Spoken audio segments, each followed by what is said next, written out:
श्री गणेश दत्त गुरुभ्यो नमः. परमपूज्य सद्गुरू श्री रामकृष्ण क्षीरसागर स्वामींना वंदन करून संघटित सत्संग मंडळांच्या या गुरुकार्याच्या मोहिमेमधल्या 1769व्या भागाचं मी पठण करीत आहे. आज माघ कृष्ण चतुर्दशी व अमावास्या, गुरुवार दिनांक 27 फेब्रुवारी 2025. उपदेशामृत संग्रह भाग 7 या ग्रंथातील श्री दत्तात्रेय सत्संग मंडळ, वेदांत नगर, सावेडी रोड, अहिल्यानगर, परमपूज्य महाराजांच्या अमृतवाणीतील काही अमृतकणांचं पठण. पुढील प्रश्न आहे, मदत कुणाला करावी व परोपकार कशाला म्हणावे?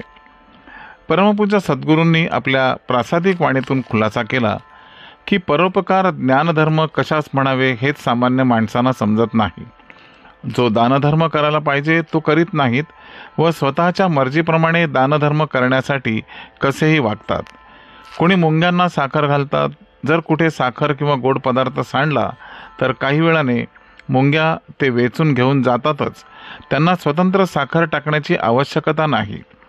ज्यांना चव माहिती नाही त्यांना द्यायचे, परंतु जर कोणी मनुष्य त्याच्याकडे साखर मागायला गेला तर त्यांना देणार नाही. म्हणजे ज्याला चव माहिती आहे त्यालाच नेमके देणार नाही. ह्याला खरा दानधर्म म्हणत नाही. सध्या देशात अनिती व भ्रष्टाचार वाढल्यामुळे लोकांवर आरोप होतात. पैशाच्या जोरावर हे एखाद्या वेळी सुटूनही जातात. सुटले तरी त्या कृत्याची त्यांच्या मनात सल कायम राहते. काही केलं ती जात नाही, म्हणून ह्या देवाला जा त्या देवाला जा असे सारखे भटकत राहतात. परंतु अशा रीतीने त्यांच्या मनाला शांती मिळत नाही.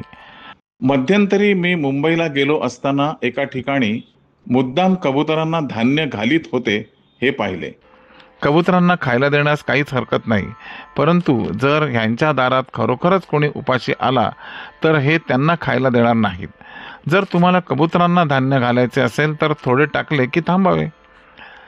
ह्यांना जगून तुम्हाला ते कधीही उपयोगी पडणार नाहीत.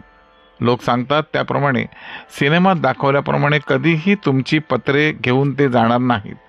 तुम्ही त्यांना निर्माण केलेलं नाही, ईश्वराने त्यांना निर्माण केलेले आहे. त्यामुळे त्यांच्या पोटाची चिंता भगवंत पाहण्यास समर्थ आहे. अगोदर त्यांच्या चाऱ्याची व्यवस्था करतात व नंतर त्यांना जन्माला घालतात. चाऱ्यासाठी त्यांना थोडी धडपड करू द्या. मनुष्य हा बोलता चालता जीव आहे. जो इच्छा व्यक्त करू शकतो त्याला मदत करणे आवश्यक आहे. पशु व पक्ष्याच्या तुलनेत मानव जीव हा महत्त्वाचा आहे.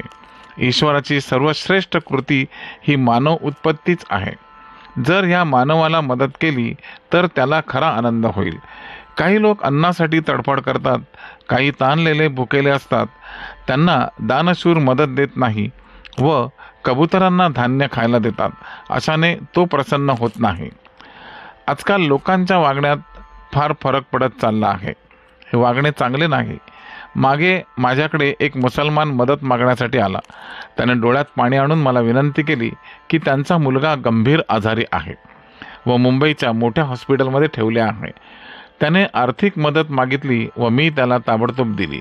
आमच्या दाराशी कोणी येवो, जातीपातीचा, गरीब श्रीमंतीचा, लहान मोठ्याचा फरक नाही. कोणाचाही द्वेष करण्याचे कारण नाही. जर त्याने मदत मागितली तर त्याचा हेतू पवित्र व चांगला जर असेल तर मी अवश्य मदत करतो.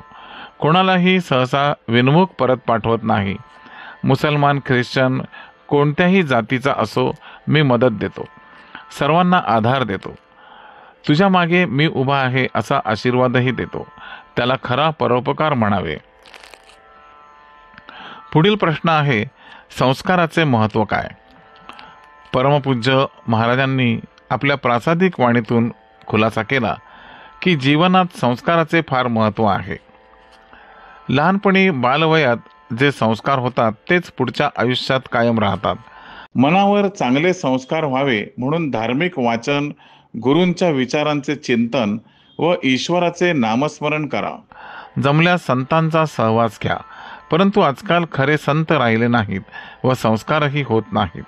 संस्काराशिवाय मनाला चांगले वळण लागत नाही. हे संस्कार घरात आई वडील आपल्या मुलावर चांगल्या रीतीने करू शकतात. एका मोठ्या चोरीमध्ये श्रीमंतांची मुले सहभागी होती असे कळले. श्रीमंतांच्या घरात कोणत्याच गोष्टीची कमतरता नसते.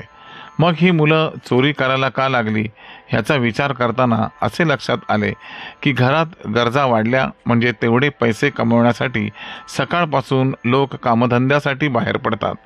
ते स्वतःच्या कामात इतके गुंतून राहतात की त्यांच्या मुलामुलींवर संस्कार करायला वेळ नसतो. ह्या मुलांना वाईट संगत लागते व तेच संस्कार होतात. म्हणून काही मुलं चोरीच्या मार्गाला लागतात. काही वेळा ती अनुवंशिकता असते. हे नेमके काय आहे हे लक्षात येत नाही. तसे म्हटले तर हे प्रकरण फार मोठे आहे. काही ठिकाणी आजोबाचे गुण नातवात दिसतात.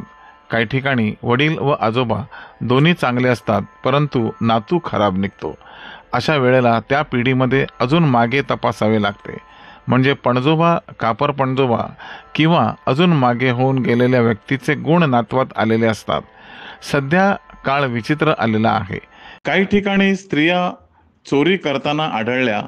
अशा घटनेमध्ये अनुवांशिकता किंवा संगत कारणीभूत असेल. म्हणून आपण आपल्या मुलामुलींवर चांगले संस्कार करावेत म्हणजे हा प्रश्न निर्माण होणार नाही. पुढील प्रश्न आहे, जन्म घेणाऱ्या बालकाने रडणे आवश्यक आहे का? परमपूज्य महाराजांनी खुलासा केला की जन्म घेणाऱ्या बालकाने आईच्या पोटातून बाहेर आल्याबरोबर रडलेच पाहिजे. ह्याला जास्त महत्त्व आहे. तरच ते व्यवस्थित आहे असे समजतात. जर ते रडले नाही तर पुढे त्रासदायक ठरते. जर त्यावेळी ग्रहमान चांगले नसेल तर नवशिशू रडत नाही आणि त्यातल्या त्यात जर हर्षलचा त्रास असेल तर फारच त्रासदायक ठरते. एकतर ते मूल मुके किंवा बहिरे निघते, अर्धवट किंवा पूर्ण वेडसर निघते, अपंग निघते किंवा कोणता तरी मोठा उणेपणा त्यात राहतो. ह्या गोष्टी डॉक्टरांच्या लक्षात येत नाहीत. फक्त आम्हीच सांगू शकतो. जर गुरूंचा आधार असेल तर सर्व व्यवस्थित पार पडते. श्री गुरुदेव दत्त. या पुढील भाग आहे भगवान श्री दत्तात्रय सत्संग मंडळ मुंबई, दिनांक 19/3/1994, बैठक क्रमांक 170.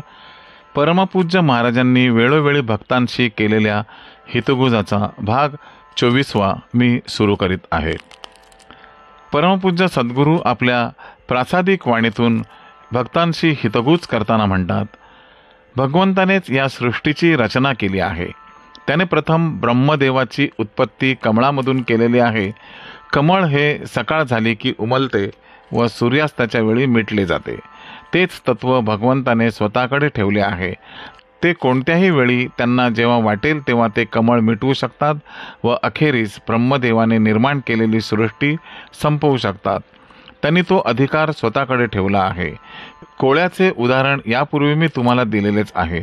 तोही स्वतः निर्माण केलेले जाळे त्याच्या इच्छेस येईल तेव्हा गिळून टाकत असतो.